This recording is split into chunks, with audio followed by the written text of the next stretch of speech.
Hari ke-8, Kiev dikepung masih belum takluk juga. Sekali lagi, ini menarik untuk dibahas. Kita lihat map peta Ukraina.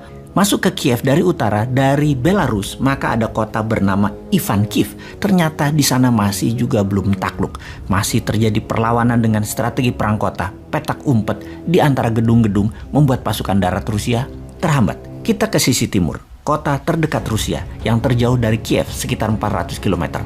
Kharkiv namanya, yang hanya 50 km dari perbatasan Rusia, ternyata juga belum bisa ditaklukkan walaupun pasukan Rusia sudah berjalan menuju Kiev. Kharkiv belum takluk. Kita ke tengah, konvoi pasukan Rusia tertahan di kilometer 30 dari Kiev di hari ke-8 serangan invasi ke Ukraina. Konvoi dengan panjang 60 km adalah serangan tergila dalam sejarah modern dari darat. Ternyata tertahan di tengah. Strategi Ukraina pakai perang gerilya di perkotaan ditambah semangat penduduk sipil bergerak membantu tentara Ukraina membuat tentara Rusia tertahan. Strateginya pertama-tama adalah didiamkannya pasukan Rusia di depan yang seakan-akan tanpa hambatan. Kemudian diserang, dipotong di tengah, dijebak di tengah. Ini persis strategi capit udang yang di zaman Gajah Mada sering dilakukannya ketika penaklukan. Kita jelaskan sebentar strategi capit udang ini secara sederhana. Misalnya, ada demo di depan Istana Negara nanti di zaman Nyumain berkuasa. Cara capit udang akan dipakai lebih banyak karena lebih efektif ketimbang strategi di Radameda atau di Rodomedo. Apalagi tuh di Rodomedo. Kita kembali ke pelajaran sejarah Nusantara sebentar, ke pelajaran zaman SD. Zaman saya SD di kampung dulu tentunya. Kalau sekarang nggak tahu ada apa nggak pelajarannya. Capit udang versus di Rodomedo. Dalam penanganan demo atau perang, di Rodomedo adalah strategi perang zaman Majapahit di zaman Panglima Gajah Mada yang arti harafiahnya adalah diseruduk gajah, dogfight. Pendemo dihadang polisi depan-depanan, itu dogfight. Ini biasanya yang menang, yang rapi, yang lengkap senjatanya, yang posisinya lebih tinggi atau lebih atas. Kalau yang nyerang di bawah posisinya capek mereka perangnya. Yang di atas pakai gravitasi, didorong alam. Di Rodomedo adalah bahasa lain, sekali lagi, diseruduk gajah. Dipakai di Wakanda sejauh ini dalam penanganan demo yang sesungguhnya tidak efektif. Sebaiknya pakai capit udang atau supit udang yang juga tersering Gajah Mada pakai. Kalau ada pendemo, pasukan penjaga di depan sedikit aja yang posisinya seruduk gajah, tapi yang di samping dibanyakin.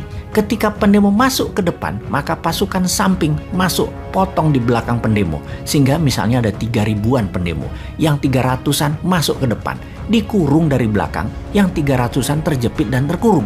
Ini pastinya cepat diam mereka yang di tengah karena dikepung 360 derajat. Melihat temannya dikepung yang sisanya yang 2.500-an, pasti mundur maju ragu karena kalau bergerak yang 300 bisa dalam tanda petik mati.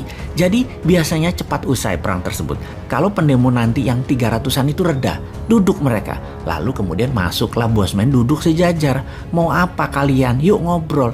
Kurang uang buat modal usaha. Ngomong dong, gak usah galak-galak gini. Kita printing money tapi buat produksi ya.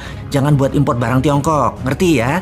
Sudah deh, selesai masalah. Oke, kita kembali ke invasi Rusia. Agaknya Ukraina memakai strategi capit udang ini. Dibiarkannya sebagian tentara Rusia masuk, lalu dicapit seperti saat ini. Tentara yang paling depan dijebak di tengah, yang di belakang, yang konvoi tidak bisa maju. Rakyat dengan senjata apa adanya seperti molotov koktail, pisau, barikade berlapis-lapis atau catenaccio bergerendel melakukan jepitan di mana-mana.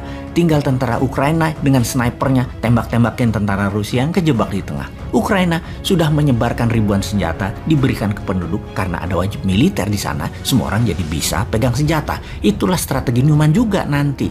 Anak SMA wajib militer juga 1 tahun. Jadi terbukti kembali ke strategi capit udang sejauh ini membuat Kiev dan beberapa kota Ukraina bertahan. Sungguh sangat menarik nih perjuangan rakyat Ukraina yang dunia tidak bisa bantu karena pintarnya Rusia dan lemahnya Amerika CS. Yang jelas, Newmind tidak netral atau abstain seperti Wakanda yang takut pada pengaruh Tiongkok. Kita, Newmind, akan mengatakan pro rakyat tertindas, yaitu pro Ukraina, pro life, dan pro humanitarian. Semangat berjuang galan people of Ukraine. Walau peluang kalian kecil di bawah serangan Rusia yang masif, namun hak hidup dan semangat nasionalisme kalian kami dukung dalam doa. Kalianlah pemenang sebenarnya. Наши действия будут зависеть не от хода переговоров, а от безусловного обеспечения безопасности России сегодня и на историческую перспективу. В этой связи мы ясно и четко дали понять, что дальнейшее движение НАТО на восток неприемлемо. Ну чего здесь непонятного? Мы что ли ставим ракеты рядом с границами Соединенных Штатов? Нет. Это же Соединенные Штаты своими ракетами пришли к нашему дому. На пороге нашего дома находятся уже. Ну разве это какое-то избыточное требование? Не ставить больше никаких ударных систем у нашего дома. Ну чего здесь необычного? Вот как американцы бы отнеслись, если мы взяли там на границе между Канадой и США или на границе Мексики и США поставили бы наши ракеты. А что, разве у Мексики и у США не было никогда территориальных вопросов? А Калифорния кому принадлежала раньше? А Техас? Подзабыли, что ли? Ну ладно, все затихло. Никто не вспоминает про это, так как вспоминают сегодня про Крым. Замечательно. Но и мы стараемся не вспоминать о том, что как Украина-то складывалась. Кто ее создал-то? Ленин Владимир Ильич, когда создавал Советский Союз. Договор 22 года союзный и 24 год Конституции. Правда, после его смерти, но по его принципам создан. Значит, вопрос в безопасности.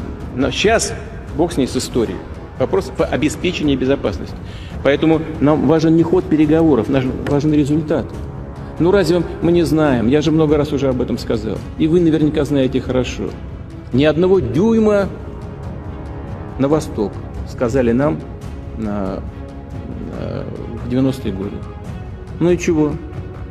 Надули. Просто нагло обманули. 5 волн расширения НАТО. И теперь уже, пожалуйста, в Румынии, сейчас в Польше появляются